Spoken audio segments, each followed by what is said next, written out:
Hello दोस्तों, welcome to Abhipedia powered by Abhimanyu IAS. दोस्तों, Punjab state cooperative bank ने अपना recruitment notification for the 2021 release कर दिया है। यानी कि यहाँ पर वैकेंसीज आ चुकी हैं पंजाब कोऑपरेटिव बैंक की वैकेंसीज आ चुकी हैं। कुछ पोस्ट के लिए वैकेंसीज निकाली है, जैसे कि senior manager, IT officer, stenotypist, clerk हो गया। इन सभी के लिए यहाँ पर वैकेंसीज निकाली गई। तो आइए जानते हैं कि क्या क्राइटेरिया रहेगा। पढ़ते हैं फटाफट पब्लिक नोटिस को, रिक्रूटमेंट नोटिफिकेशन को, कि क्या क्राइटेरिया रहेगा, कब तक आप अप्लाई कर सकते हो और क्या क्या कितनी वैकेंसीज हैं, क्या क्वालिफिकेशन एलिजिबिलिटी यहाँ पर रहने वाला है। तो फटाफट नोटिफिकेशन को देखते हैं थोड़ा सा। चलिए, तो फॉर्म फिल करने की जो लास्ट डेट है, कब तक आप फॉर्म फिल कर सकते हो, ऑनलाइन ही फिल करना है। कब तक कर सकते हो? 20 मई 2021 तक। 20 मई 2021 तक आप फॉर्म फिल कर सकते हो। फॉर्म फिल करना आज से स्टार्ट हो चुका है, यानी कि लगभग 20-21 दिन आपके पास फॉर्म फिल करने के लिए। बट लास्ट डेट का इंतजार ना करें, क्योंकि लास्ट डेट में जाके साइट हैवी हो जाती है। चलिए आगे देखते हैं, बढ़ते हैं आगे फर्दर नोटिफिकेशन की तरफ। आगे बात करें तो सबसे पहले आती है सीनियर मैनेजर की पोस्ट। सबसे पहले सीनियर मैनेजर की पोस्ट होती है। कितनी पोस्ट निकाली गई है सीनियर मैनेजर की? 40 वैकेंसियां यहाँ पे निकाली गई हैं। क्या एलिजिबिलिटी क्राइटेरिया रहेगा, क्वालिफिकेशन क्या रहेगी? या तो वो जो कैंडिडेट है उसके 50% मार्क्स आए होने चाहिए। किसमें? पोस्ट ग्रेजुएशन में। पोस्ट ग्रेजुएशन की होनी चाहिए 50% मार्क्स के साथ, या फिर MBA किया हो या MFSC किया हो 50% मार्क्स के साथ। उसके बाद या फिर वो CA हो, चार्टर्ड अकाउंटेंट हो। उसके बाद ग्रेजुएशन हो सकता है 55% मार्क्स के साथ, ये भी चलेगा। आपने पोस्ट ग्रेजुएशन किया या नहीं किया कोई फर्क नहीं पड़ता। आपने अगर ग्रेजुएशन किया हुआ है, कम से कम 55% मार्क्स लेके आए तो भी चलेगा। उसके बाद 50% मार्क्स के साथ आपने ग्रेजुएशन किया हो और उसके साथ साथ आपने CAIIB का एग्जामिनेशन जो एग्ज़ाम जो होता है वो क्लियर किया हो। CAIIB का एग्ज़ाम आपने क्रैक किया हो, तब भी आप एलिजिबल हो। उसके अलावा यहाँ पर बोला गया कि 10th क्लास तक, मैट्रिक तक आपने पंजाबी का एग्जाम पास किया होना मैंडेटरी है। पंजाबी लैंग्वेज आपने 10th क्लास में पढ़ी हो, अप टू मैट्रिक ये आपने पढ़ा होना चाहिए। ठीक है। अगर किसी ने 10वीं कक्षा तक पंजाबी नहीं पढ़ी है, अगर किसी ने 10th क्लास तक पंजाबी नहीं पढ़ी हुई, तो बेसिकली 2 ईयर्स का टाइम उसको दिया जाएगा, 2 साल का टाइम उसको दिया जाएगा। 2 साल के अंदर अंदर उसको क्लियर करनी होगी, यानी कि एक प्लस पॉइंट होगा जिन्होंने पंजाबी पास नहीं कर रखी। क्लियर। उसके बाद एक्सपीरियंस की बात करेंगे, क्योंकि एक्सपीरियंस तो रहेगा, क्योंकि सीनियर मैनेजर की पोस्ट है। सीनियर मैनेजर की पोस्ट है, ठीक है, सीनियर मैनेजर की पोस्ट है। देखिए, किसी भी पब्लिक सेक्टर बैंक में एज अ PO या फिर स्केल वैन ऑफिसर काम करते हुए जिस पर्सन को 5 साल हो चुके हैं, जिस एम्प्लॉय को 5 साल हो चुके हैं, वो यहाँ पर एलिजिबल है। या फिर असिस्टेंट मैनेजर और मैनेजर पंजाब कोऑपरेटिव बैंक में अगर वो काम कर रहा हो तो भी वो एलिजिबल है फ्रॉम द लास्ट 5 ईयर्स। कम से कम 5 साल का एक्सपीरियंस यहाँ पे होना चाहिए एज अ असिस्टेंट मैनेजर या फिर manager in the Punjab cooperative bank. उसके बाद अगर आप RBI या NABARD में grade A officer, grade A बोलूँगा तो फिर से मैं असिस्टेंट मैनेजर की बात ही करूँगा। RBI या NABARD में जो एम्प्लॉई 5 साल का एक्सपीरियंस जिसके पास है as a assistant manager, grade A officer, तो वो भी यहाँ पे एलिजिबल है। उसके बाद मैनेजर की पोस्ट पे आते हैं, तो मैनेजर की पोस्ट यहाँ पे 60 निकाली गई, 60 वैकेंसी यहाँ पर मैनेजर की निकाली गई। सेम क्वालिफिकेशन है, सेम ही क्वालिफिकेशन है, ठीक है, सेम क्वालिफिकेशन दोनों में, बेसिकली सीनियर मैनेजर की और मैनेजर की भी। बट यहाँ पर एक्सपीरियंस नहीं दिया गया। एक्सपीरियंस के बारे में कोई चर्चा नहीं है कि आपका एक्सपीरियंस होना चाहिए या नहीं होना चाहिए, उसके बारे में यहाँ पर कोई भी चर्चा नहीं करी गई मैनेजर की पोस्ट के लिए। चलिए, उसके बाद IT ऑफिसर की बात करता हूं, तो IT ऑफिसर में आपके पास MCA होना चाहिए या फिर MSc होना चाहिए। MSc IT, ठीक है, ये आपके पास होना चाहिए 50% मार्क्स के साथ। 7 वैकेंसी से सिर्फ 7 वैकेंसीज यहाँ पे निकाली गई हैं। उसके अलावा आपने BTech किया हो, ठीक है, that is in the computer science, electronics या फिर IT में, तब भी आप एलिजिबल हो। BSc किया हो तब भी आप एलिजिबल हो 55% मार्क्स के साथ। और पंजाबी का एग्ज़ाम पास किया होना आपका मैंडेटरी है, ठीक है। यहाँ पे पंजाबी एग्ज़ाम के लिए 2 साल का समय नहीं दिया गया है, तो वो आपको पास किया होना ज़रूरी है। उसके बाद वैकेंसी आती है क्लर्क कम डाटा एंट्री ऑपरेटर की। तो 739 वैकेंसीज यहाँ पे क्लरिकल की आई हैं, क्लरिकल स्टाफ की 739 वैकेंसीज यहाँ पे निकाली गई हैं। ग्रेजुएशन सेकंड डिवीजन तक आपने किया होना चाहिए, सेकंड डिवीजन तक ग्रेजुएशन होना चाहिए, चाहे वो किसी भी फील्ड में हो।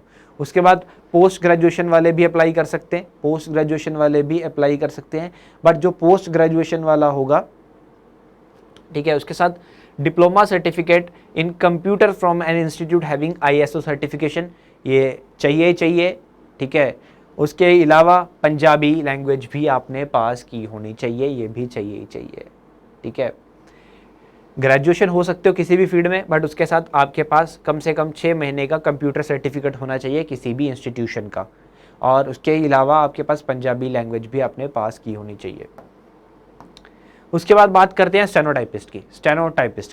स्टेनोटाइपिस्ट की यहाँ पर 10 वैकेंसी है, ग्रेजुएशन और पोस्ट ग्रेजुएशन की होनी चाहिए किसी भी फील्ड में, और उसके बाद यहाँ पर डिप्लोमा कंप्यूटर वाला जो भी मैंने बताया था, जो क्लरिकल में रिक्वायरमेंट थी, वो यहाँ पे भी चाहिए, diploma certificate in the from the ISO certified institution, and जो Punjabi and English shorthand speed आपकी होनी चाहिए 80 वर्ड पर मिनट की, एंड ट्रांसक्रिप्शन होनी चाहिए 20 वर्ड पर मिनट की, ये स्टेनोटाइपिस्ट के लिए है। और पंजाबी लैंग्वेज तो मस्ट है, चाहिए, ठीक है। कैटेगरी वाइज यहाँ पर पोस्ट की बात करें तो देख लेते हैं, कैटेगरी वाइज पोस्ट यहाँ पे हम देख सकते हैं, ठीक है। तो कैटेगरी वाइज पोस्ट आप देख लीजिए, आप जिस भी कैटेगरी से बिलोंग करते हैं, ठीक है, जिस भी कैटेगरी से आप बिलोंग करते हैं, आप कैटेगरी वाइज अपना पोस्ट देख सकते हैं, क्योंकि हर वर्ग के लिए यहाँ पर वैकेंसीज हैं, ठीक है, हर श्रेणी के लिए यहाँ पे वैकेंसीज है। 739 वैकेंसी, जैसे मैंने भी आपको बताया था, क्लरिकल की हैं, 40 वैकेंसी सीनियर मैनेजर की, 60 वैकेंसी यहाँ पर मैनेजर की हैं, उसके बाद 7 वैकेंसी IT ऑफिसर की, 10 वैकेंसी स्टेनोटाइपिस्ट की, और टोटल 856 वैकेंसीज यहाँ पे निकाली गई है। टोटल 856 वैकेंसीज यहाँ पर निकाली गई हैं। क्लियर? चलिए आगे बढ़ते हैं। अब रिक्रूटमेंट कैसे होगी? तो यहाँ पर लिया जाएगा पेपर लिया जाएगा, ठीक है। अब पेपर में यहाँ पर आपको स्कोर करना है। तो स्कोर करने के लिए यहाँ पर देखिए, कम से कम जो क्वालिफाइंग मार्क्स रहेंगे वो क्या रहेंगे, 40%, ठीक है। SC कैटेगरी को छोड़कर बाकी जितने भी कैटेगरीज हैं उनको 40% नंबर कम से कम लेने हैं, 40% नंबर आपको लेने हैं। और SC को लेने हैं 35%, 35%। फॉर्म फिल करने के लिए जो फीस लगेगी वो रहेगी 1400 रुपये सभी कैटेगरीज के लिए, except the SC category. SC वालों को देने हैं 700 रुपये। SC बोले तो शेड्यूल कास्ट, सबको पता ही होगा, ठीक है। उसके बाद एज लिमिट की बात करूं तो 18 साल कम से कम आपकी उम्र होनी चाहिए, और मैक्सिमम एज हो सकती है 37, जो कि पंजाब गवर्नमेंट के बाकी सारे एग्जाम में भी होती है, ठीक है। और जो कैटेगरी वाले होते हैं उनको तो रिलैक्सेशन यहाँ पे मिल ही जाता है। चलिए अब बात करते हैं, ठीक है, आगे बात करते हैं कि यहां पे होगा पेपर। अब पेपर की बात करें तो क्लियर करने के बाद मिलेगी कुछ सैलरी भी, ठीक है। जब आप जॉब लग जाओगे तो कुछ सैलरी में मिलेगी। तो कितना यहाँ पर सैलरी पे मैट्रिक्स रह सकता है इनिशियल में अगर मैं बात करूँ, जब आप रिक्रूट होके जाओगे तो इनिशियली आपको कितने पैसे मिलेंगे? तो जो सीनियर मैनेजर होगा उसको 35,400 मिलेगा, मैनेजर को 29,200 मिलेगा, IT ऑफिसर को 25,500 मिलेगा, स्टेनोटाइपिस्ट को 21,700 मिलेगा, और क्लर्क को मिलेगा 19,900। ये पैसा आपको मिल सकता है, ठीक है, ये पैसा आपको मिल सकता है। चलिए अब बात करते हैं, देखिए पेपर की अगर मैं बात करूं, पेपर जो आपका रहेगा वो ऑफलाइन रहने वाला है, पेपर ऑफलाइन रहेगा, ठीक है। OMR शीट पे आपको अटेम्प्ट करना है, OMR शीट पे 120 मिनट पेपर की ड्यूरेशन रहेगी, 1/4 यानी कि 0.25 मार्क्स नेगेटिव रहेगा, नेगेटिव मार्किंग आपकी यहाँ पे रहेगी। अब सिलेबस क्या रहेगा और आगे की बाकी चीज़ें क्या रहने वाली हैं वो देखते हैं। पेपर का पैटर्न, तो सबसे पहले सीनियर मैनेजर की बात करूं, सीनियर मैनेजर का जो पेपर का पैटर्न रहेगा वो रहेगा 40 क्वेश्चन आपको बैंकिंग से पूछे जाएंगे, कंप्यूटर एप्लीकेशन के 10 क्वेश्चन पूछे जाएंगे, रीजनिंग एबिलिटी के 10 क्वेश्चन पूछे जाएंगे, क्वांटिटेटिव एप्टीट्यूड के 10 क्वेश्चन पूछे जाएंगे, जनरल अवेयरनेस के 20 क्वेश्चन पूछे जाएंगे, इंग्लिश के 10 क्वेश्चन पूछे जाएंगे, टोटल 100 क्वेश्चन 100 मार्क्स। सिलेबस क्या रहेगा इसके लिए वो भी देख लेते हैं। तो देखिए ये सिलेबस यहाँ पर ऑलरेडी गिवन दिया हुआ है, आप देख सकते हो, मैं ये नोटिफिकेशन आपको नीचे डिस्क्रिप्शन बॉक्स में दे दूंगा, आप वहां से डाउनलोड कर सकते हैं। तो सिलेबस भी यहाँ पर गिवन दिया गया है, क्लियर। ये सिलेबस यहाँ पे दिया हुआ है। अब उसके बाद मैनेजर की पोस्ट के बाद आते हैं, मैनेजर की पोस्ट पे आते हैं। मैनेजर की पोस्ट में यहाँ पर 10 नंबर का कंप्यूटर आएगा, 15 नंबर की रीजनिंग, 15 नंबर का क्वांट, 35 नंबर का जनरल अवेयरनेस एंड बैंकिंग, उसके बाद 10 नंबर की पंजाबी, 15 नंबर की इंग्लिश, 100 नंबर का टोटल पेपर यहाँ पे रहने वाला है। 120 मिनट टाइम तो पहले ही दे दिया, ठीक है। तो सिलेबस यहाँ पे उसका भी आप देख सकते हो, सिलेबस यहाँ पे आप देख सकते हो।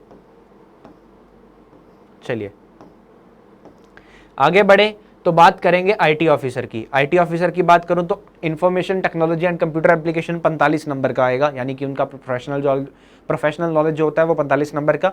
रीजनिंग 10 नंबर की, क्वांट 10 नंबर का, general awareness and banking 15 number की, पंजाबी लैंग्वेज 10 नंबर की और 10 नंबर की इंग्लिश। टोटल 100 क्वेश्चन 100 मार्क्स, 2 घंटे आपको मिलने वाले हैं। 1/4 आपका नेगेटिव रहेगा। क्लियर? ये सिलेबस यहाँ पे दिया हुआ है, क्या आईटी ऑफिसर का सिलेबस यहाँ पे रहेगा, बाकी सारे सब्जेक्ट का भी साथ ही में दिया हुआ है। चलिए अब आते हैं आगे, किस पे? क्लर्क पे। क्लर्क एंड स्टेनोटाइपिस्ट की जो वैकेंसीज हैं उसके लिए भी पेपर कंडक्ट किया जाएगा। और क्या सिलेबस रहेगा और क्या पेपर पैटर्न रहेगा? कंप्यूटर 15 नंबर का, रीजनिंग 15 नंबर की, क्वांट 15 नंबर का, general awareness and banking 25 number की, 15 नंबर की पंजाबी, 15 नंबर की इंग्लिश।